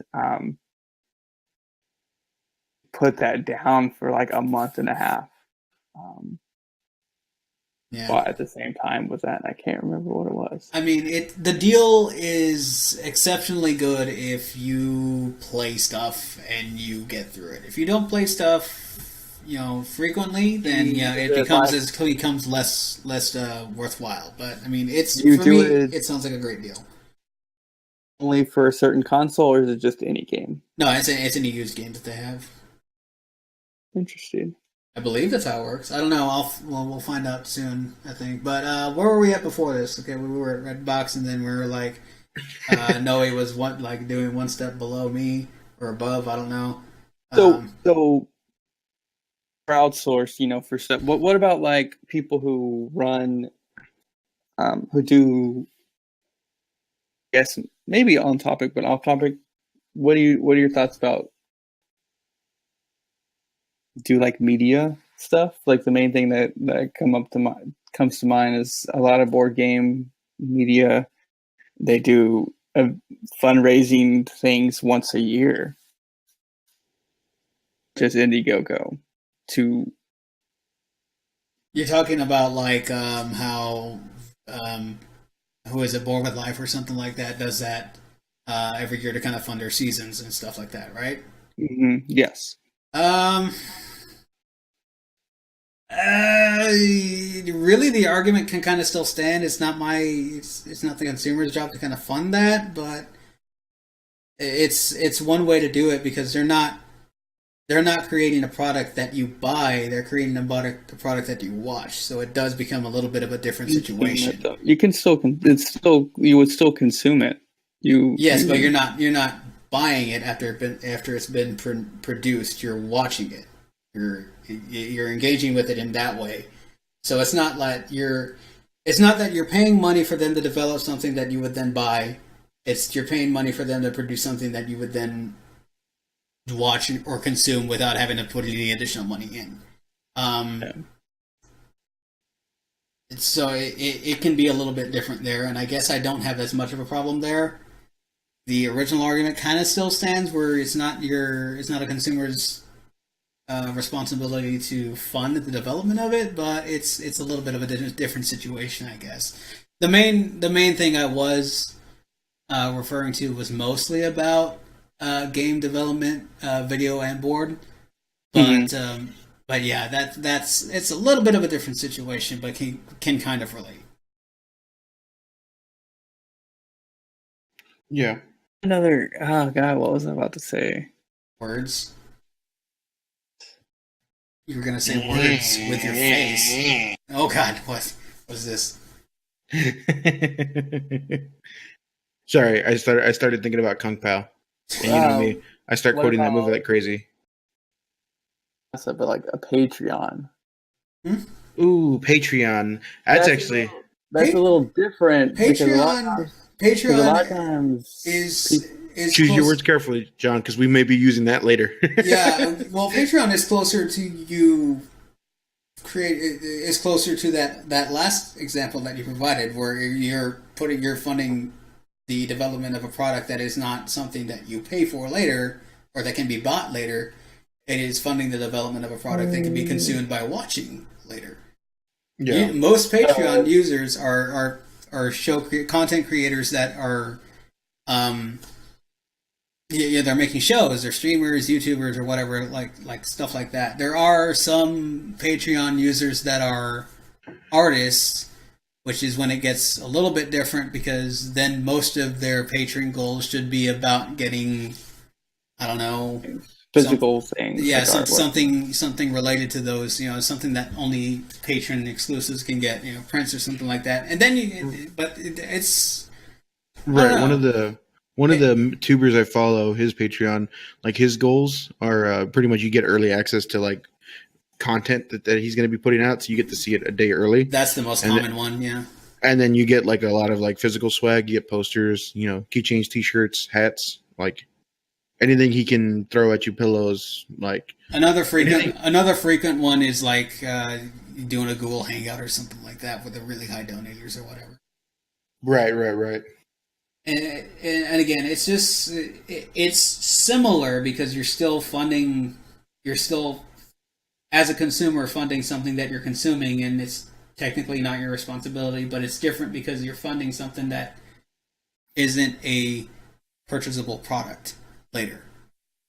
Right. So, and that's kind of where you run into the gripe with it. And if I'm going to fund you, I shouldn't have to pay for this later. And my gripe with it is like it's a physical product that can be bought where you're getting refunded for your development by the game being bought, kind of thing. Which then really sucks whenever you run into the instances of pre-owned games, but that's a whole different thing. Right. That's actually very similar to the whole EA topic, or that not buying EA things. So that's another topic we can talk about some other time. Well, it's like you said, like the whole reason why this came up is because like people aren't aware that we vote with our dollars. Like you want a company to make a change, you let them know by not buying things. And that's what happened with Advanced Warfare. People didn't like the game, nobody bought it. Then it went back to World War II, and guess what? It sold like hotcakes. Yep. It sold more than Thor and Wonder Woman combined on their opening weekends. And the good news there is, at least for me, with with internal departments of EA, they wouldn't get that money anyways if you didn't buy the game new. Or if you bought the game new, so it doesn't matter. So it doesn't. Right. It's really not going to hurt them. It's going to hurt EA more because they don't have to pay out to Visceral or Respawn in this instance. But yeah.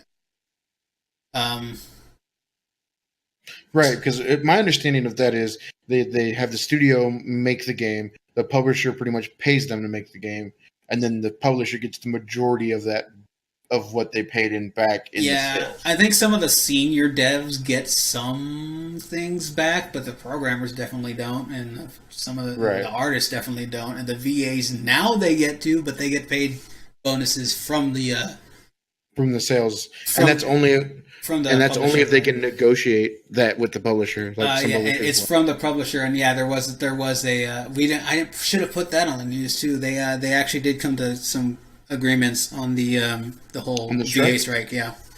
Oh no shit. Yeah, so it's not exactly what either party wanted, but they came to some middle ground there, so that's nice.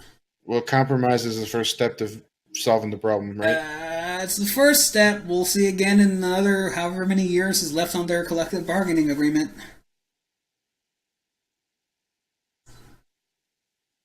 No, I think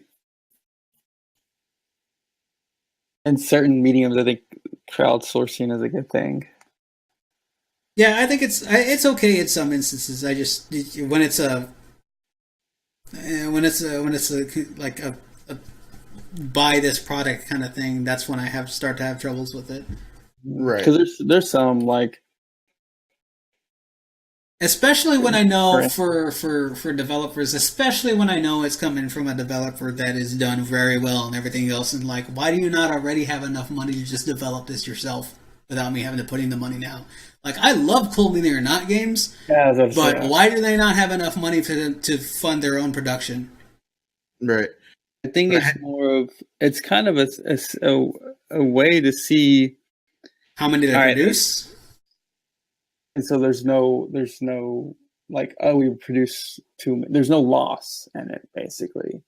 It is a very, especially Cool Mini Not, because they have such a, like, their stuff gets funded in minutes. They make millions of dollars. They fund for like millions of dollars. Yeah. It's a way to say that, hey, we backed it with 27,000 backers. We don't need to print that much more than that. And good. There's no risk of us overprinting and everything. Though I'm not in their stuff, but that's what I would think. Because it's like, hey, I have this money to make this game. How many do you want to print? 35, 40,000, 20,000. And then the others sit. Though game company, they probably sell it to distribute. They probably sell it and make their money to begin with before they sell it to retail, before it gets to our hands. Right. They've sold their stuff. Right, yeah, because that's I understand the video game process a little bit more than I understand the board game process, but my understanding there is developer makes it, and then the distributor, or they sell it or have a deal with the distributor who then gets most of the actual see, that's another thing. Dealing in that, right? Yeah, in the board games, it goes straight to the consumer. There's no middleman. For that instance, yes. For like crowdsourcing, there's cutting out two middlemen, because the game company makes it. They sell it to distributors, stores and everything, who then sell it to the consumers. So people you're cutting out, you go straight to the consumer price at that too, because you don't have to mark it up 2 times.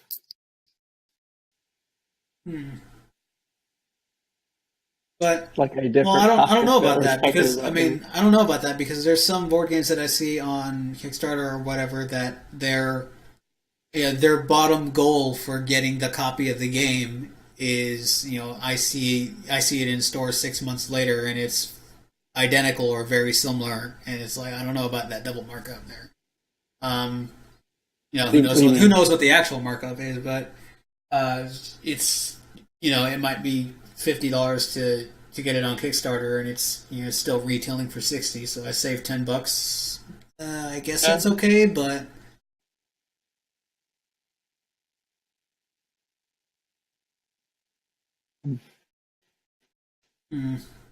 I mean, I don't know. They can. Yeah. Oh, well, maybe I guess part of the problem there might be that since I'm coming from such a bigger video game background, my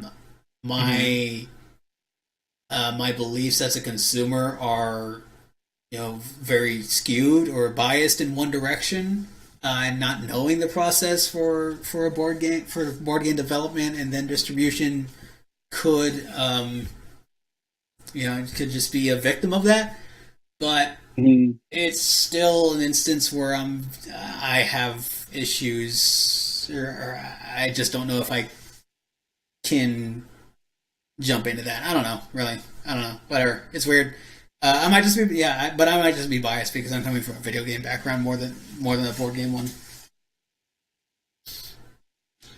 But yeah, it could very well be.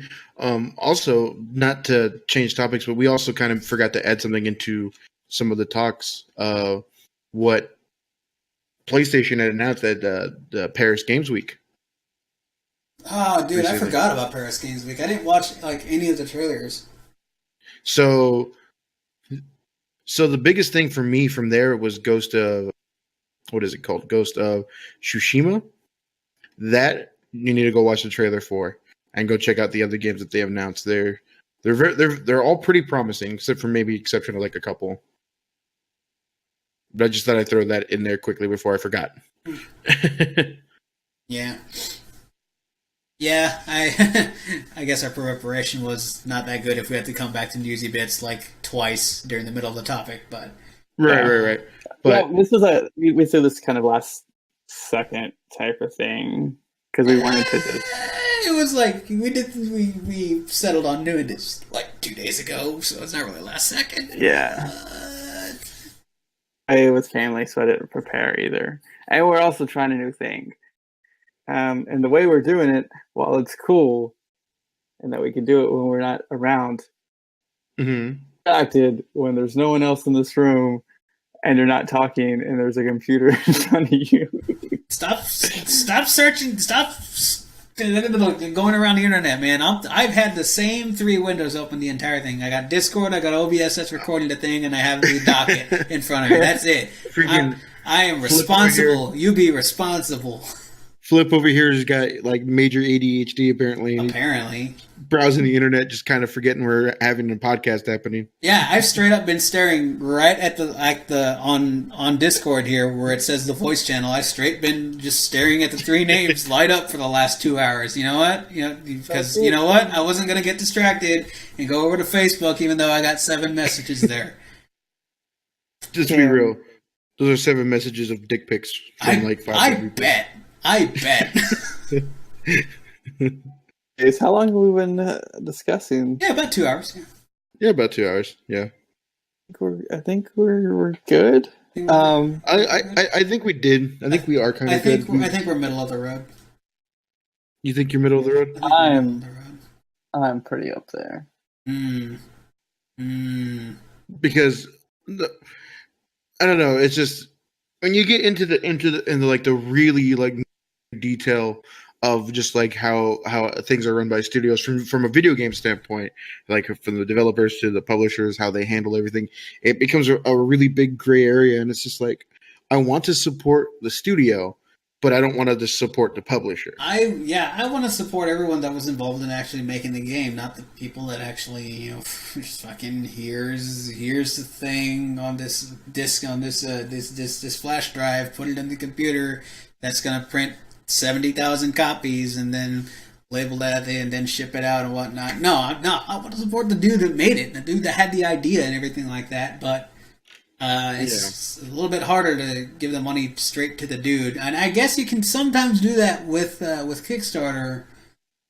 But even then, it's like, I don't know if that's a good product. I don't know if it'll get finished. I don't know. I probably shouldn't be funding it before it's done.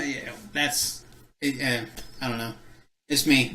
I'm weird. I might be an asshole. I might be a jerk. I might be a villain here, fine. But that's just where I'm at, No, and it's completely fair because, like, again, you have a studio or you have a developer, publisher, Jesus Christ, like EA, who you can tell that they heavy-handedly force things into their games, like. And their studios have to pretty much go along with it because if not, it's you're not going to be published by us anymore. So who else is going to take care of you? And you can smell the Activision on Destiny 1 and everything like that. Yeah, like really bad. And Destiny 2 is better in a lot of ways. From 1, it is a joy to play actually for me. But then again, I semi like the shooting and looting aspect. Being able to jump on and not necessarily turn my brain off, but not have to require any higher function than what I already know what to do. Yeah, which is kill things. If I can just get more Nier Automatas, just really good development studio that just needed a chance and a good director and a good story writing person and good writing person, good director that really just needed a working a working freaking engine and a good looking art style, and just smash them together and have Square Enix throw money at them and then put the game out with. Actually, I really wish the marketing for it was better because it should have been. If I could just get that dream collaboration where everyone's just like, no, I just want to have fun and make money, and everyone else in that is just like, you know what, that's cool. Let's all just have fun and make money, and then they make money having fun, so I can have fun while giving them money. I just want that situation. Right, if only. Fun. But I'm not saying that PlayStation is like the good guy in all this, but as a publisher, they are a lot better at handling their developers and their studios. Like, Naughty Dog came under fire for their most recent trailer for The Last of Us Chapter 2. People complaining that it was too over-violent. I bet, because that was pretty violent. No, it was really violent. It was, and easily this publisher, like, PlayStation could have just said, hey, that was bad Naughty Dog, no pun intended, and have them take it down and then apologize and stuff. But they turned around and they stood behind their studio. They said, no, this isn't a game. This isn't a game, and it's a game for adults. Do not buy this game if you don't like it. That simple. This is essentially what they said. We're not going to tell them that they did anything wrong. They made the trailer what they wanted it to be because they felt like that would best represent the idea of their game. Not a whole lot of us understand why that trailer is the way it is, and it doesn't involve Joe or Ellie, but it will come to light soon, and we got to imagine that will pay off. Mm-hmm. That's pretty good. Nice that they said that. That's a nice thing to do. Right, and it just if you could just rework the whole industry of how developers are so dependent on publishers or what have you, I think we could actually see better games come out in general. No, but we got to make money. Yeah, the money. But we got to make money. Games have gotten better. The money will come after the good games. No, we got to make the money now. That's why we got to get it kickstarted and pre-ordered and have early access. We got to make the money now. If you make it, they will come. If you make it, or if you say you're making it, they'll give you money. You will actually have to make it. Like, what was that? What's that one PC game that's supposed to be like a big old space explorative? You can do anything in it. Been like, which one? No, it's the one that's got like the most funded. No, I forget the name, but I know exactly what you're talking about. I'm waiting for that. You already know that they ran off with that. They're just never going to finish that game. Yeah, I'm pretty sure. Yeah. That studio's here in town, by the way. Oh yeah? We should go knock on their door and be like, "Hey." If I knew where it was, I would. I didn't back this, but hey, you suck. You gonna finish that game over there? You gonna complete it after people paying you a whole bunch of money for it? No. We're gonna take the money and run. Go on, take the money and run. There's been a few board games like that because it was Oh yeah. Yep, and that's why I don't want to do it. They put the goal too low. Oh, lower than what they could actually do it with? Because especially if it's just components, that's not a big deal. But when it starts getting like miniatures and stuff, I don't know about that. This stuff can get expensive, and so I still need to buy Blood Rage. Jesus. But anyways, that's the podcast. That is a podcast. That is an episode where we talked about stuff for a while. Yeah. Incoherent babbling of verbal diarrhea into your ears. Hey guys, did SoundCloud ever fold? I didn't check back in on them after hearing that news article that they might fold. SoundCloud? I have no idea. Cool. I think I might just start putting this on SoundCloud again.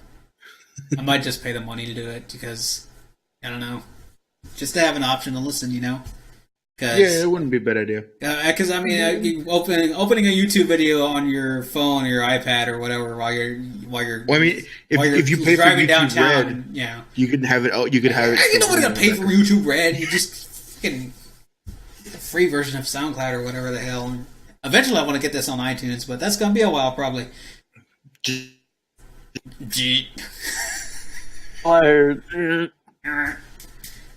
I think that's a good time for, I don't know what he was saying, but I think that's where we call it right there. Alrighty. It's been fun. It's been real, but I won't say it's been real fun. This has been the Rektfast Club podcast.